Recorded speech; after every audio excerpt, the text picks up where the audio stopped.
How good are Kemper Profilers? Do they really sound like a proper tube amp?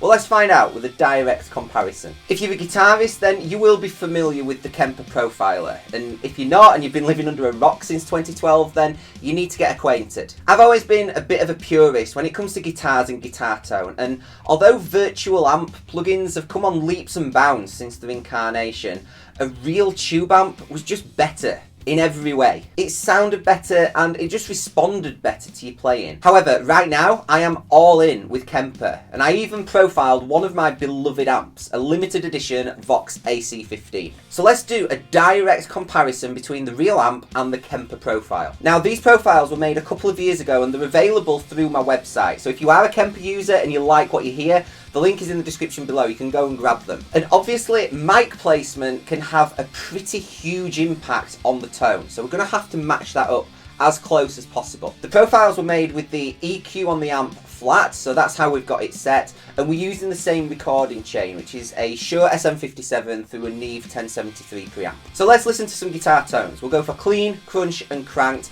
I'll play through the real amp and then the Kemper Profile, and I'll also include some blind comparisons as well so that you can see if you can tell them apart. I'd love to hear your thoughts on that, so drop a comment and let me know.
Now, if you're a songwriter or you play in a band, then it's likely a big goal for you to have your music heard by thousands, if not millions of people. And some of the best ways to do that are to get your music placed on the radio, particularly big national radio stations, and also to book shows on much bigger stages in front of larger audiences, whether that be through support slots or festivals. Now, your EPK is a crucial part of this process. This is what you will send out to radio stations, to promoters, to bloggers, interviewers, newspapers, magazines, etc. And most of the time, they will decide whether or not to even listen to your music based on your EPK. So if your EPK doesn't look professional, it's not well presented, and doesn't contain the relevant information, then you are missing out on so many opportunities, because it's more than likely your email will just get deleted out of the inbox and your music just will not get heard. Your EPK is your first impression, and it's so important to make a good one to compel people to want to listen to your music.